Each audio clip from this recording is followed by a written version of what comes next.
Okay, last session before lunch now. I've changed the order around a bit, basically following on from what Stephen did with ABGs. I want to look at diabetic emergencies because ABGs are quite relevant here and it'll provide a bit of consolidation and you sort of see it a bit more in practice. So, diabetic emergencies are easy, okay? A lot of you will have a fear of DKA. I'm a diabetic, I have a fear of DKA, but it's for a different reason. But basically there are two medical emergencies in diabetes that you really need to know about and that you really need to know how to manage. These are really, really common, okay? So let's start with hypoglycemia. A nice definition. What is hypoglycemia? It's low blood sugar, okay? If ever I see a blood sugar measured on one of the meters less than 5, I start to I want to go and talk to the patient, basically. So even though every glucometer in the world is different, every glucose you'll see, for now, it's useful to just have a figure in your head. Think to yourself, blood sugar less than 5, I want to talk to that person to find out if they're okay and they're not haven't got low blood sugar. And most of the patients who you will see with low blood sugar will be patients who are on insulin. So that will either be a type 1 diabetic. Of course, type 1 diabetics have to take insulin. Or it could be a type 2 diabetic who didn't achieve adequate control with oral therapy and has gone on to insulin. And certainly now the treatment of type 2 diabetes with insulin is much more favoured than oral therapy because we know that controlling blood sugar much more tightly in type 2 diabetes is associated with better outcomes. So when you guys qualify, you're going to be seeing a lot more hypoglycemia. Also remember that it's not only insulin. There are some type 2 diabetic drugs, particularly these sulfonylureas, that can cause hypoglycemia as well. So most patients will be on insulin. Ooh, sorry, a bit of motion sickness there. Few rarer causes, okay. Patients with Addison's disease can present with hypoglycemia. Liver disease, remember liver is a major store of glycogen. If there is a problem with the liver, then there can be depletion of glycogen stores, and if patients therefore are unable to compensate for a low blood sugar by releasing glycogen. Insulinomas, so a tumour that secretes insulin, quite rare, and overdose as well is a very important thing to bear in mind. Certainly, I've seen a few patients who have self-administered large quantities of insulin in order to try and end their lives. And it's becoming more and more favoured actually as with the web and things like that as a mechanism of suicide. So always be very, very wary of low blood sugar, even if the patient is not known to be diabetic. Okay, so what are the clinical features? What I want you to do with glycemia is think about the clinical features in two categories. Those that are mediated by the sympathetic nervous system and those that are centrally mediated in the brain. Okay. It's quite easy. The sympathetic mediated symptoms tend to come on between 2.5 and 3 millimoles per litre, okay, but can happen at any stage. The important thing to bear in mind is that the sympathetic things happen at a higher blood sugar than the centrally mediated things. Okay, so as you get lower and lower from 5, you get the sympathetic mediated things starting to come in, and then you get the centrally mediated. And you get the typical features of anything like sympathetic activation. So a patient will get a tachycardia, a sinus tachycardia, which is appropriate to their response. If you remember from earlier, they'll get sweating, they'll look very pale, and they may get a very fine tremor, which represents excess skeletal muscle activation from the sympathetic nervous system. As the blood sugar gets lower, the brain begins to get affected by the lack of glucose. And they start getting much more severe symptoms, blurred vision, slurred speech. These people, you'll talk to them and they won't really respond at all. They get disorientation and eventually go into coma and then can get cardiac arrests and respiratory arrests following that. So it's a very wide spectrum of treatment of clinical features. So treatment. I would like someone, to be a very brave person, just to put up their, instead of just shouting out, put up their hand and tell me how they would. I'll give you a situation. You're working in A&E, okay, and the nurse comes running over to you and says, "Oh, doctor, this patient has got a blood sugar of 2, who's in A&E." What would you do? How would you manage this patient? Anyone? Anyone brave want to put up their hand? Oh, you just blurt out the answer. Wouldn't happen at my university. So, yes, I would resuscitate the patient with respect to their airway. Now, what might be a problem with their airway? Yeah, they might be unconscious and they might not be able to maintain their airway. Okay, so that might be important. What could be a problem with their breathing? Yeah, they might not be breathing. So that might be a problem. C, circulation. Yeah, not so much. So you go over to the patient and they look a bit pale, they look a bit sweaty. You talk to them. You find out they're diabetic. What do you do next? Move. Excellent. Okay? Move. So you monitor them. Maybe give them some oxygen. It's not going to do them any harm. Venous access. Why might venous access be important? Yep. So first of all, to take stuff out. Whenever you're putting in a cannula, always take some blood. Then to put stuff in if you need to give them glucose. Okay? And ECG, well, probably not, but you probably will end up doing that eventually. Okay? Now, definitive treatment. What are you going to do if the patient is unconscious? Apart from waving your hands in the air and screaming. Someone say X-ray. Yes, someone did say glucagon. Okay? Glucagon. 1 milligram IM. Now, there are lots of people out there who say, we don't need to know drug dosages for our exams. And that's probably right. Okay, that's probably right. You don't need to know it. But believe me, when you walk onto the ward on the first day when you're practicing doctor, you need to know the drug dose. Okay? It's like learning French at school. You need to know whether it's le or la, for each noun that you learn. So for drugs, my advice to you is just learn some common drug dosages. So I'm going to be giving you common drug dosages, and it's not because I'm being over the top, it's because actually you need to know that, okay? And how cool would you look if you were like on the tube or on the train, someone collapsed and like, you had the bus, sorry, this is a bit of a fantasy now. The train conductor comes running with a bag and you go, have you got any glucagon? And he goes, oh, yeah, I want 1 milligram, IM glucagon, and you stab it in their leg. It's happened. Hasn't happened to me. I've got a good friend who was on a plane traveling over to the United States. Someone collapsed. He went over, thought, it's probably got that. Gave him glucagon, up, they were fine. Okay, it's brilliant. One of the best things to treat in medicine. Immediate response. Okay, so learn some simple drug dosages. You just look cooler. Okay. So glucagon. What if glucagon doesn't work? Let's say the patient had alcoholic liver disease. Okay, the glucagon's not going to work because they've got no glycogen for you to mobilize. What do you do then? Dextrose. How much dextrose? What type? Who said 50%? 50% is syrup. Okay? Okay, you think that treating someone's hypoglycemia, you're going to make that patient happy. Okay? If you give them 50%, they will wake up and punch you. Okay? 50% is horrible, horrible, horrible. We don't really use it much at all anymore. It used to be, you're quite right, and you will read in books, give the patient 10 mils of 50% dextrose. Okay? And it makes sense, lots of glucose. Okay? But it's really unkind. Patients get phlebitis and they're unhappy. So what I do, 20% dextrose. Okay? Just get a syringe full of 20% dextrose, bang it into a big cannula, okay, and patients will get better. What about if you go over to the patient on the train, not in the A&E, and they're looking pale and sweaty, they've got diabetes, this is definitely hypoglycemia, don't even need to measure their blood sugar. What do you do? Give them a Mars bar. Yes. Give them a Mars bar. Give them something sweet, okay, till they get better. Then give them complex carbohydrates, okay, because you want to get the blood sugar up and then you want to try and maintain it afterwards, okay? So that's basically hypoglycemia. I would resuscitate the patient. We've done that. Now, A, B, C, D, E, F, G. D, E, F, G, I want you to think, don't ever forget glucose, because it is really, really easy to forget glucose, okay? So from now on, whenever you're doing your A, B, C, just when you get to D, think, oh, that guy said don't ever forget glucose, so I must remember to check the glucose. It's very easy to miss hypoglycemia. Treatment-wise, we've done.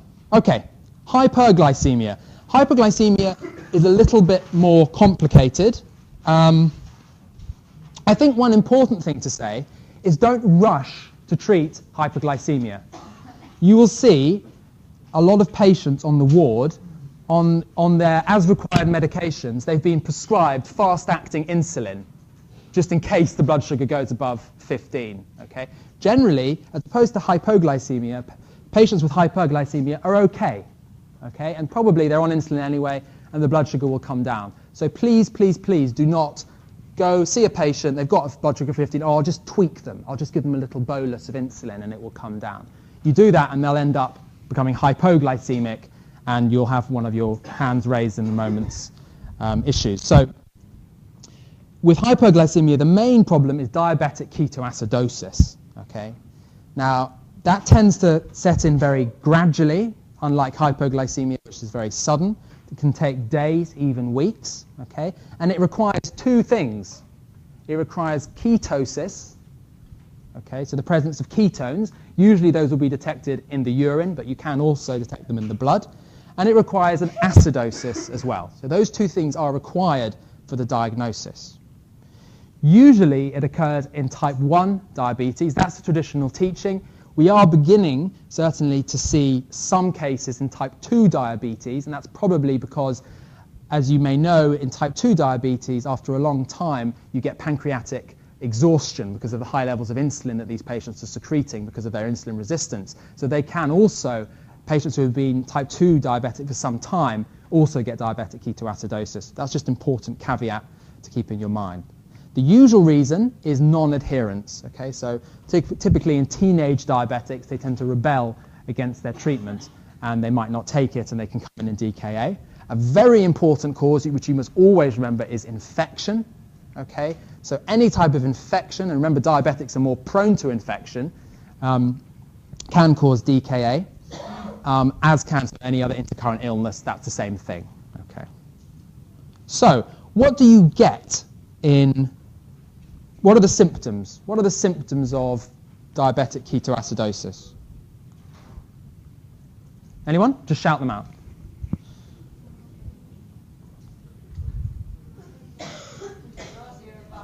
Nausea and vomiting. Excellent. What's that due to? Acidosis, yeah. Anyone else? Simple stuff. Polyuria. Yeah. What's that due to? Diuresis. You're beginning to get where I'm trying to go. Any other symptoms? What might happen to their respiratory rate? It would increase. Yeah. Would they be thirsty?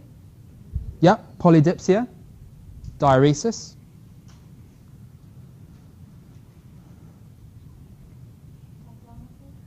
Abdominal pain, very good. Absolutely abdominal pain. That's an acidotic feature as well. Non-specific abdominal pain. Or indeed specific abdominal pain. What you need to bear in mind is the cause as well. Why is someone in diabetic ketoacidosis? So you'd be wanting to know, does this person have an infection somewhere that might be triggering it? Have they got diarrhea and vomiting? Have they got, for example, a cough? They might have a pneumonia. Have they got pain when they pass urine? Have they got a urinary tract infection? Any new rashes? Maybe they've got a cellulitis. Okay, so you're hopefully beginning to see the delineation. But most, or all of the symptoms are caused by two things. Diuresis, because of the high levels of sugar in the blood, causing the tissues to become very dehydrated, the kidneys unable to filter all of that water and it comes out. Polydipsia, because the patient is very dehydrated, and then features due to acidosis as well. So here they are: polyuria, polydipsia, dehydration, hyperventilation, abdominal pain, and then eventually what happens mainly because of electrolyte imbalances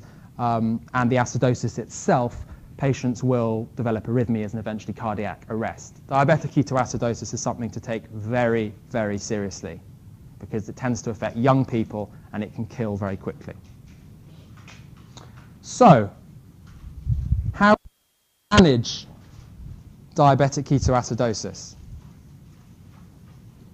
I would resuscitate the patient with respect to the airway, breathing and circulation. I would make sure that they're in a secure place. I would apply monitoring, administer oxygen, get venous access, take a normal set of bloods and perform an ECG, sir. I would then start definitive treatment. following the results of my investigations. Okay? The investigations I would divide up the investigations into cultures, bloods, imaging, scopic and functional tests. The cultures I would do would include a urine culture, a blood culture, a sputum culture if I suspected they had any signs of pneumonia. I'd perform an arterial blood gas looking for a low pH and to see if there was any respiratory compromise. I would then perform a normal set of venous bloods including U's and E's, FBC, CRP, LFTs, etc. I would perform a chest X-ray. I would also wish to perform an ECG. Okay? Do you see what I've done there? I've taken the table that I taught you and I've gone through it in my head. Okay? If you just asked me to just think of all the random tests, I wouldn't have been able to do it. The only reason I could just do that was because I had those structures already in place. Okay? So the main thing about the treatment of diabetic ketoacidosis is that you must treat dehydration more than hyperglycemia. Okay? If there's one thing I want you to take away from this talk about hyperglycemia, it's that kind of ignore the glucose. The glucose isn't the be-all and end-all. It's the thing causing the diuresis ultimately, and it's the causative factor. But the thing that's going to really kill the patient is the dehydration and the acidosis. Okay, so you need to treat that first. So these patients are given lots and lots of saline. Lots and lots. Literally like they're given a litre stat, and then they might be given a litre over an hour, another litre over 2 hours, another litre over 4 hours, etc., etc. You don't need to know the exact regime because every hospital will have their own specific regime. You do, however, need to understand the concept of a sliding scale. And the best way to explain this is that a sliding scale is essentially an external pancreas created by nurses. Okay? So what you're basically doing is you're titrating the rate of infusion of insulin against the blood glucose. Okay? You're basically doing what the pancreas does. So you're measuring hourly blood sugars, sometimes half-hourly blood sugars on the patient. If the blood sugar is very high, then you increase the amount of units being given over that hour. If it's low, you decrease it. Okay? And the idea is to bring the glucose down gradually over time and maintain it at a level. Once again, this is not one of these things that you need to learn because every hospital will have their own sliding scale. Most hospitals now, in fact, have a sliding scale sheet that you just have to sign to prescribe, so you don't need to know it. And monitor. As you treat high blood sugar, insulin tends to have various effects, mostly on potassium, and it can cause the potassium to become very, very low. So these patients require lots and lots of U's and E's in order to monitor their potassium. And as I said, diabetic ketoacidosis is a serious condition, so most of these patients should be in a high dependency area, such as a HDU or an ITU. These patients should command your attention. And I'm not just saying that because I'm a diabetic. Okay. I want to mention very, very briefly something about HONK. Okay, hyperosmolar non-ketotic states. Okay, this you won't see so much of. Okay, this kind of situation where this happens is when you have little old Granny Doris who is diabetic and feels very, very thirsty. So what does she do? She calls up her neighbour who brings her over some Lucozade. And she drinks the Lucozade. Now that's very nice. And she feels more thirsty.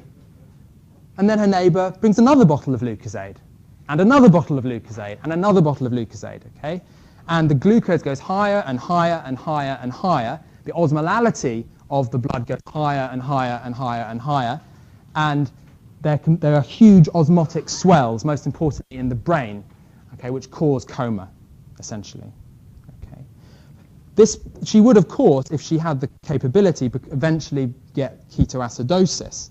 But because it's mainly insulin resistance, because there will be lots of insulin secreted by her to try and get rid of this glucose. But if she just keeps on drinking, the glucose will get so high and the osmolality will get so high that she's not able to treat it herself. So essentially with the management of this, the most important thing is that, and this is generally the case in the elderly population of patients who tend to present with this, is that dehydration should be corrected slowly. That's in contrast to diabetic ketoacidosis, where you tend to correct it quite quickly.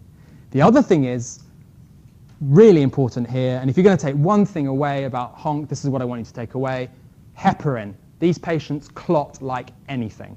Okay? So as you're aware, there's a big drive using a lot more heparin in hospital, nearly for all patients. who are in hospital, but these patients in particular require low molecular weight heparin as an injection, and often in some hospitals they're actually put on a heparin infusion to make sure that they're adequately anticoagulated. Okay. And some patients require insulin. And remember, it's probably surprising to you that that's actually a maybe, okay, there. Not all of these patients, even if they're very unwell, are actually given insulin. The dehydration is just corrected slowly, and then the sugar is allowed to come down by itself. Okay, before we break for lunch, are there any questions about DKA or hypoglycemia?